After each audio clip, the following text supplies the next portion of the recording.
Parquet Courts, Sympathy for Life. 11 songs, 45 minutes long. I've been wanting to do, I think I recommended Parquet Courts a while ago in a music recommendations episode, but we haven't gotten the opportunity to review them. I think they're really interesting. Like, it's funny because you added them when you wanted to add the albums. It's like, that was another one I was going to put, was Parquet Courts. Love it. Yeah, they're. Because I've heard the track Walking at Downtown Pace a ton this year. I listened to that a lot. I actually need to put that in the playlist before I forget. Yeah, please put that in the 2021 AF playlist that you can see in the rundown. But as you can see in the podcast description or the YouTube description if you're watching or listening. But yeah, Walking at a Downtown Pace is the beginning track on the album. And we are, maybe because we picked albums that maybe came out around whenever, but like we picked the albums as opposed to listen to whatever came out in the week. All the albums have a theme this week. And that's that within the albums, they did things different and they did them successfully, and they didn't make it so out through the entire project we felt bored or we got lost. Yeah. None of these albums had the issue to where they were doing the same thing too long, because there are certain parts of this album where I'm like, this is some good post-punk shit right here. This is stuff I really feel comfortable calling this like with the post-punk label. Like this owns up to it. And then there are some things that are, you know, a little bit more, what would the Grammys call it? Contemporary R&B. But you know, they're kind of soulful. They're kind of like jazzy in a way. Like it's you're getting some different sounds all throughout here, but it's all executed really well, and it plays nicely as an album. What a great first track. Great second track too. Yeah, Walking at Downtown Pace is one of my favorite indie/rock tracks of the year. I absolutely love it. I've listened to this a ton. Really, really like this a lot. Yeah, thoroughly impressed with it. Perfect, like sucks you into the album like right away with it. So great opening track. The second track of Black Widow Spider continues that like post-punk theme of just like, it sounds like similar to if Black Flag were around. No, I mean they kind of are, but if Black Flag started in 2021, like you get that guitar sound with the drums and everything, and the vocals, like get that really good sound with it. But it's funny because like the way the vocals are, it makes the track kind of on its nose and funny in a way, but it's still really good. I think it's a good second track. Yeah, this part of the I speak a lot of this vague sense of punk attitude or the post-punk attitude in sometimes pop records and a lot of times Indian rock records. What I really mean is sort of like a lackadaisical attitude, because a lot of punk, especially like in the 70s and 80s when it was first coming up, was, you know, these songs don't necessarily have a meaning. These songs don't necessarily have a driving purpose. The lyrics are a lot of stream of consciousness behavior, but actually the lyrics do have meaning and they do have purpose. And there is like a meaning to them and a thought to them, but they're sort of, you know, you can think about it while not thinking about it in a way. It's a really interesting way that punk works. It's hard to articulate until you listen to it. And they do it all through here. I think, biggest example of the year doing this is Viagra Boys. I think that was a really solid like album in that style where you're just like saying things that make sense but don't. Blah blah blah blah blah blah blah blah. When's my personal Grammy of the year? But I mean, Idols as well is another one, and there's a couple more or two. Yeah, absolutely. But in this album, I'll say, interestingly, the duller part of this album came kind of like in the beginning. In between, Marathon of Anger. Yes. So like, not a bad song and not a bad part of the album. Throws it off a tiny bit. Yeah. But then you get to, you know, like through Just Shadows and Plant Life, which are fine songs, but I don't think they like that distinctive, to Application Apparatus, which I don't know about you, but sounded a little bit like a Gorillaz show opening. For which track? Application Apparatus sounds a lot like M1A1 by Gorillaz to me. And I love that. Yeah. You know what? I didn't think about that. It kind of does. Yeah. Like like the way it opens up, it takes a minute to open up and then it explodes towards it. Yeah. And honestly, it reminds me a lot. And I wanted to say, it reminds me a lot of Joy Division. Yeah, very much. Not a bad comparison at all. It reminds me of Unknown Pleasures, a couple different sounds up there, which is fantastic. And I mean, that's where M1A1 got inspiration from too. So I can see those comparisons. They're warranted.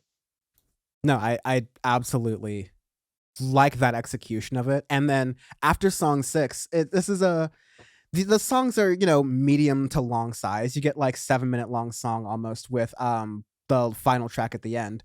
But again, it's 11 songs, 45 minutes long. It's a nicely sized thing. But I'm saying is you only get 11 songs in there. But after song 6, pretty much everything after that is really, really good, really, really solid. It's not like Fantastic. yeah. Because you get Homo sapien, which is that perfect like a rock track, like in your face, kind of shorter for it, and it's like really heavy with the guitar, the drums, everything, and it's good.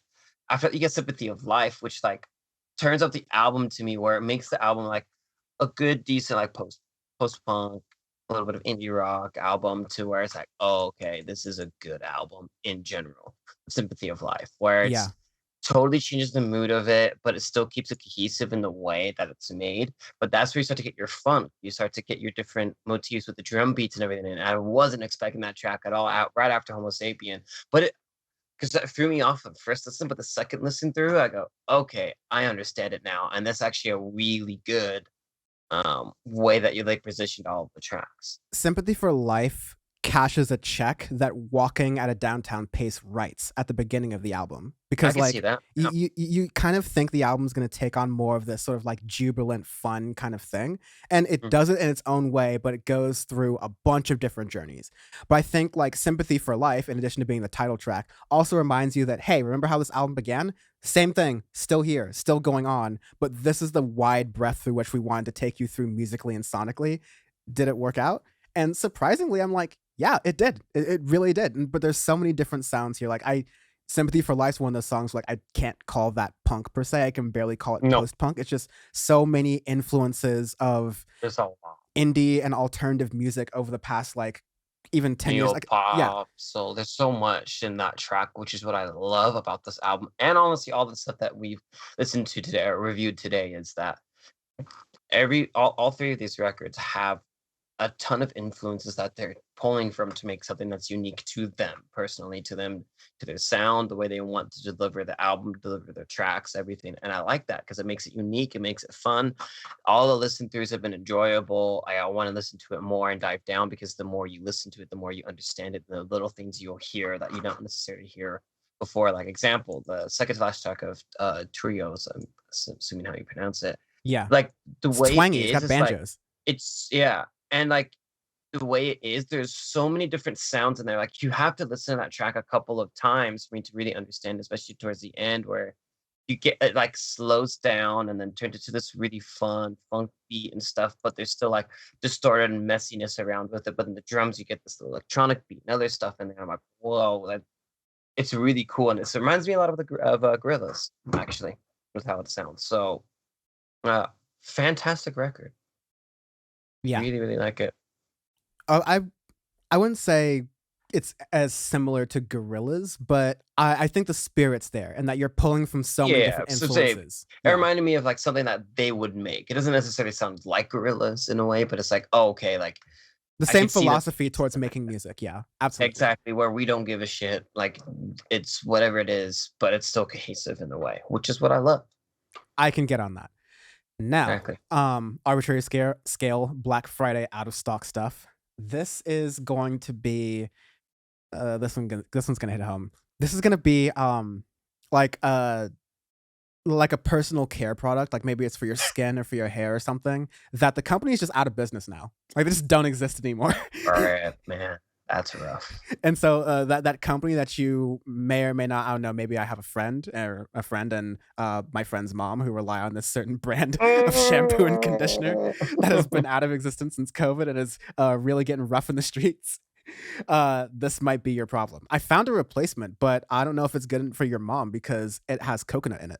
But it's an okay replacement. Okay, well, we'll find out.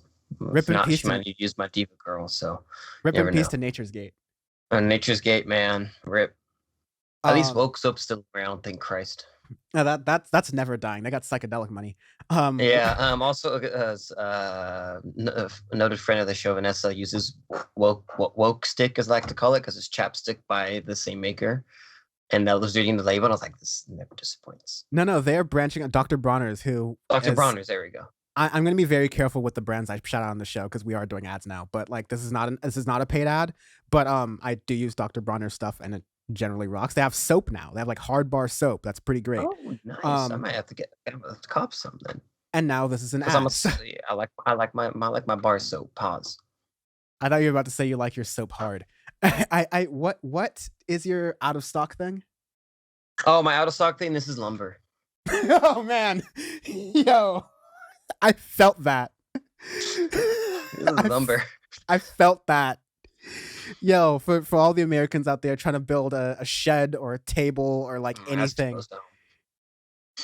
you It's just rough out there in the streets. It's rough. Trust me, it's rough.